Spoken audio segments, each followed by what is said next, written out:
pessoal, bom dia, boa tarde ou boa noite, ou seja, o horário que você estiver assistindo aqui, você seja muito bem-vindo ao nosso estudo da Escola Sabatina. Especificamente estamos inaugurando aqui o segundo trimestre de 2018.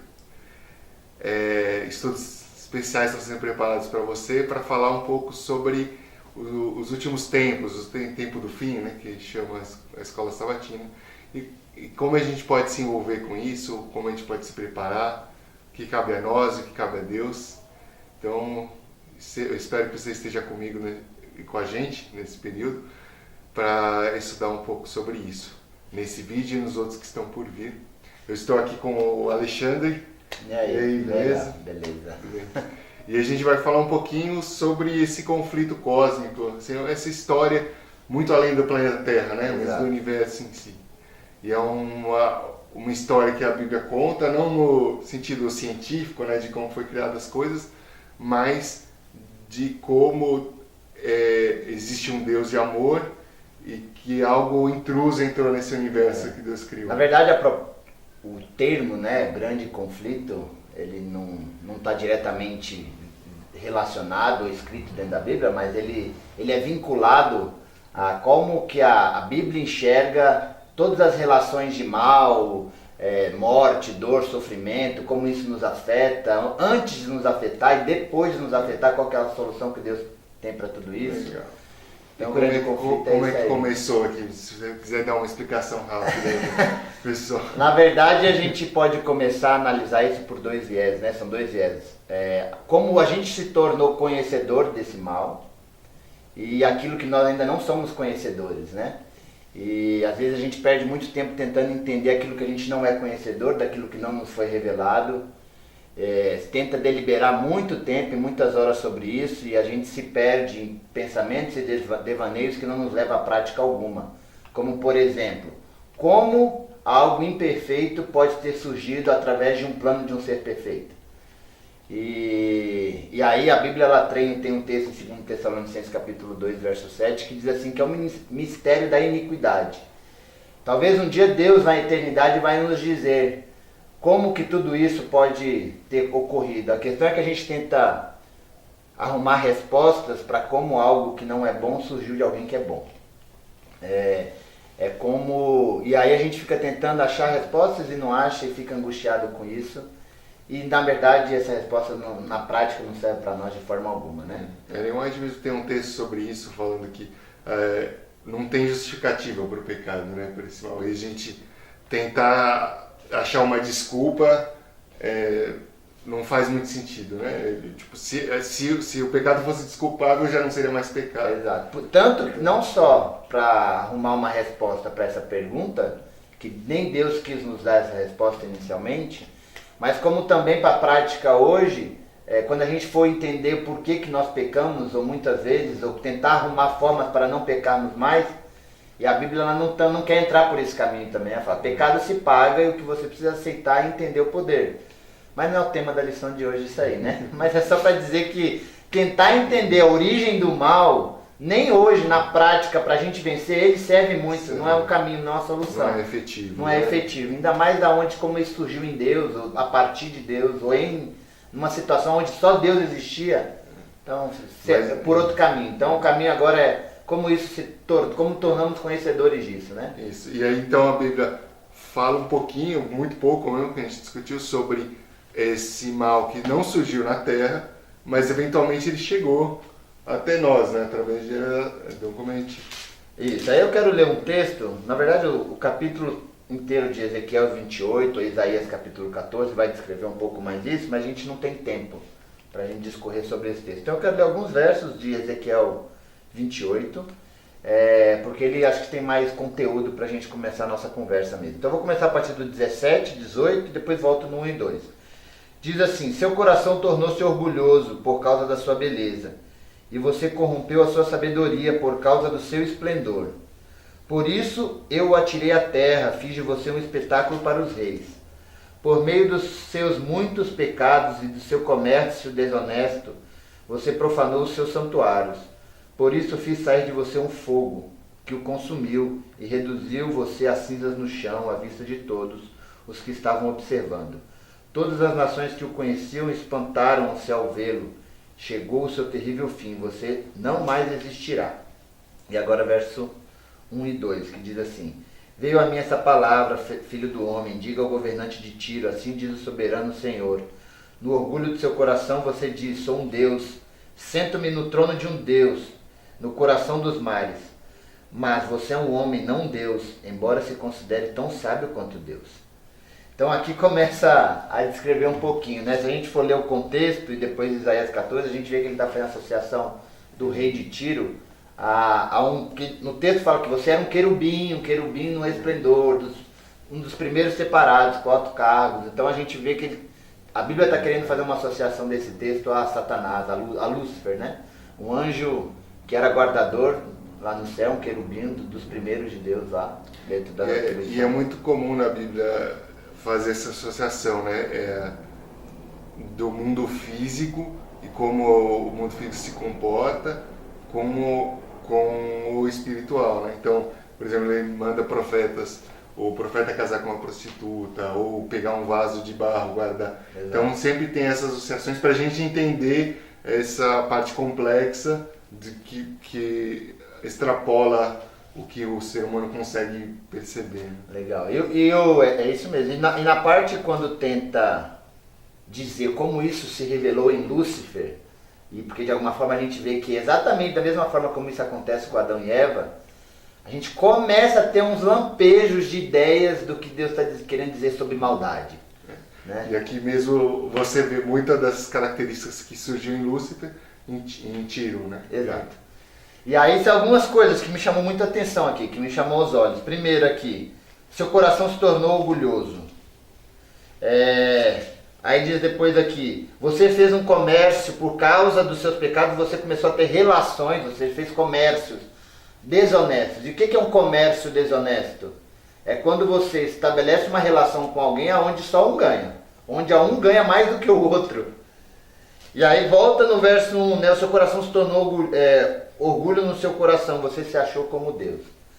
Então a gente começa a entender princípios do que é maldade, do que é ruim, do que depois, particularmente, Deus começa a chamar isso de pecado. E o que Deus chama de pecado, o que é maldade em si, ele fala, é toda vez que você se sente superior a alguém. Ou você quer você quer fazer parte de uma relação, onde a relação você é vantajoso e o outro não é vantajoso.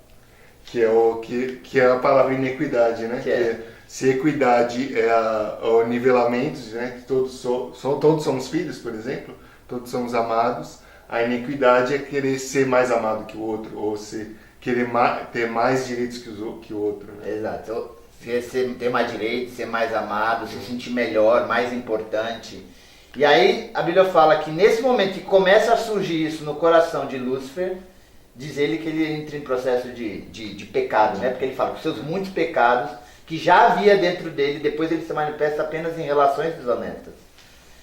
E a lição ela trata um pouco do conceito também de livre-arbítrio, né? O que você faz daquilo que você tem por consciência. E o ponto aqui, eu quero trazer uma vertente um pouco diferente. O ponto não é nem se o que você faz do seu livre-arbítrio, porque a maldade começa no coração e na mente de Lúcifer antes dele se tornar aquilo um ato. Então, antes de ser uma atitude, já havia pecado nele. Antes dele tornar essa consciência um ato, ele já havia maldade em si. Então, a gente começa a refletir algumas coisas profundas aí. Que é, mas como surge maldade antes de uma atitude?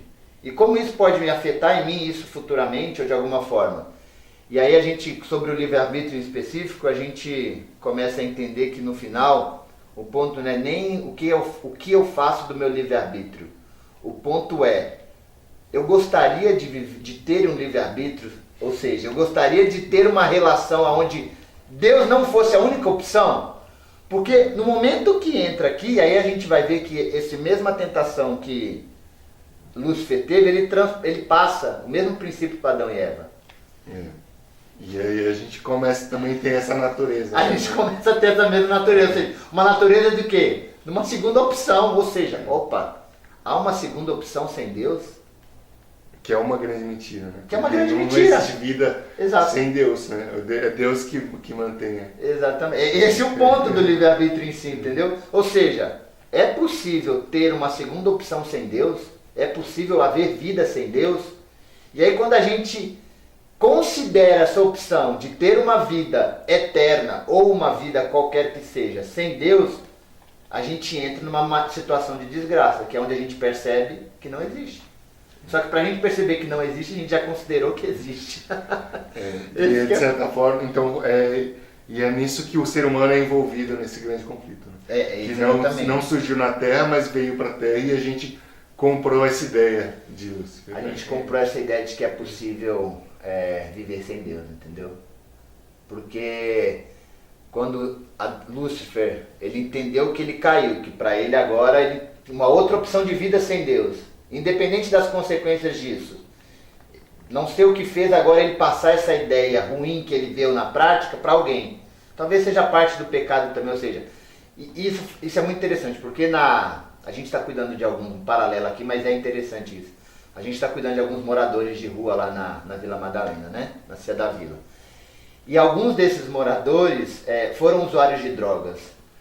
E aí eu estou cuidando especialmente, e ele veio me contando. Semana passada a gente foi lá na Cracolândia tentar encontrar um CAPS para ele.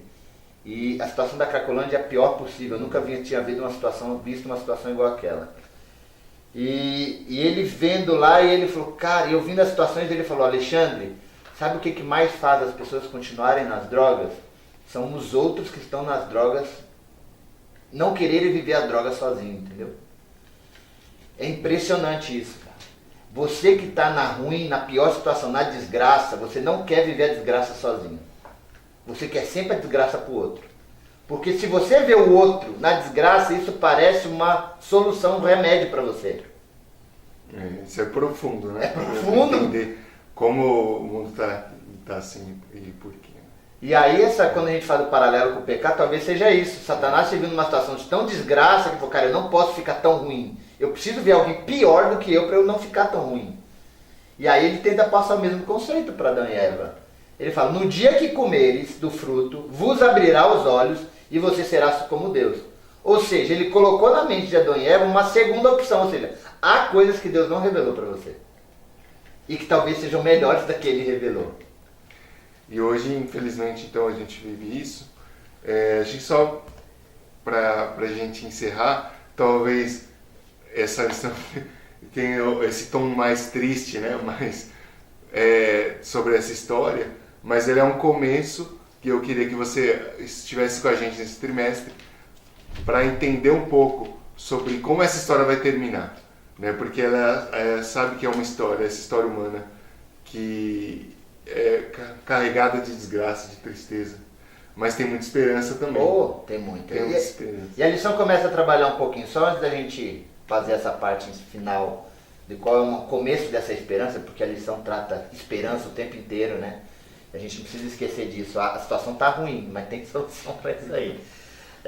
Segundo Tessalonicenses 2:3, quando fala daquele do antes que Jesus volte, é importante que se manifeste o homem da iniquidade, e como os adventistas nós sabemos o quanto isso simboliza dentro da perspectiva profética, dos poderes que tomam conta, simbolizam esse homem da iniquidade. Eu quero trazer uma outra perspectiva. No verso 2, 3 e 4 diz assim: não deixe que ninguém os engane de modo algum. Antes, naquele dia virá a apostasia, então será revelado o homem do pecado, o filho da perdição. Esse se opõe e se exalta acima de tudo que se chama Deus, ou é objeto de adoração, chegando até a sentar-se no santuário de Deus, proclamando que Ele mesmo é Deus. Isso tem um símbolo profético de poder, de potestades muito grandes que a gente já sabe, mas o tema da lição não é profecia. Então não vamos entrar nesse caminho agora. Mas a gente viu que a tentação de Lúcifer e a tentação de Adão e Eva foram exatamente querer ser como Deus. Então a nossa tentação qual que é? Querer ser também como Deus. Querer ter o mesmo poder, ou ter aquilo que Deus tem que nós ainda não temos, ou não nos foi revelado. Ou pelo menos na nossa vida, né? Então assim, eu vou ser o soberano na minha vida, não vai ser mais Deus. Exato. E aí ele fala, antes que volte Jesus, ou antes que ele apareça para você, é importante que se manifeste o homem da iniquidade. O que isso quer dizer para mim e para a sua vida? que você e eu precisamos saber, antes de mais nada, que eu e você somos esse homem da iniquidade. Que nós poderemos e queremos nos colocar no lugar de Deus todos os dias.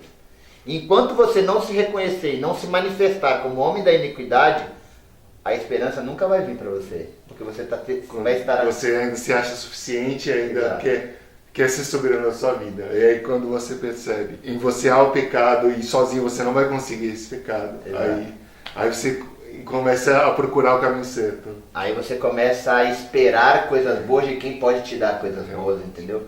Porque muitas vezes nós encontramos coisas boas através de coisas boas que nós fazemos. E Deus está querendo ir muito mais fundo. Ele quer mudar o que nós somos, de dentro para fora. E não apenas as obras boas que nós fazemos. Já que a gente está nessa situação, reconhecemos que somos homens de iniquidade, homens de pecado.